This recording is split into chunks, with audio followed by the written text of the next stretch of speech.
រដូវភ្ជុំបិណ្ឌយើងជួបជុំគ្នារដូវភ្ជុំបិណ្ឌយើងជួបជុំគ្នាបាយថ្លៃថ្នូរ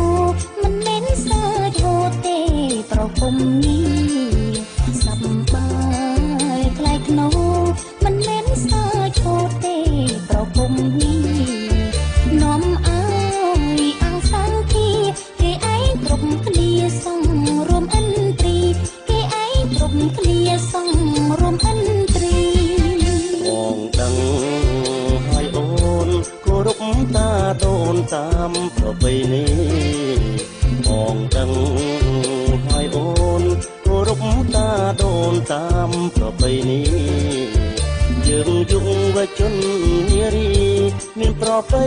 ណីសោភីស្អាងស្អាតមានប្រពៃណីសោភីស្អាងស្អាតបងហើយបាយបិណ្ឌបានបីជុំសិននិមន្តលោករាប់បានបងហើយបាយបិណ្ឌបានបីជុំសិននិមន្តលោករាប់បានបងក៏ស្អាត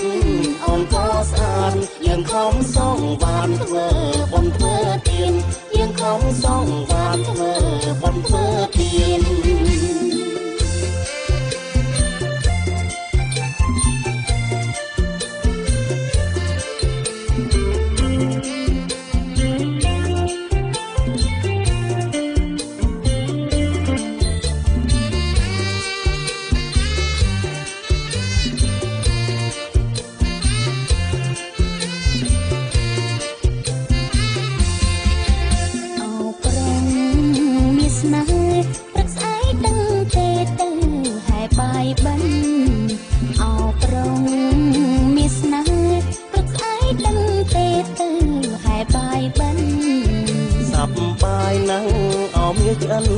រដូវភ្ជុំបិណ្ឌយើងជួបជុំគ្នារដូវភ្ជុំបិណ្ឌយើងជួបជុំគ្នាសប្បាយថ្លៃថ្នូរមិនមែនសើចហូរទេប្រពំនេះសប្បាយថ្លៃថ្នូរមិនមែនសើចហូរទេប្រពំនេះនាំឲ្យអង្គសង្ឃាគេឯងគ្រប់គ្នាសងរួមអិនត្រីគ្រប់គ្នាសងរួមអិនត្រីបងដឹង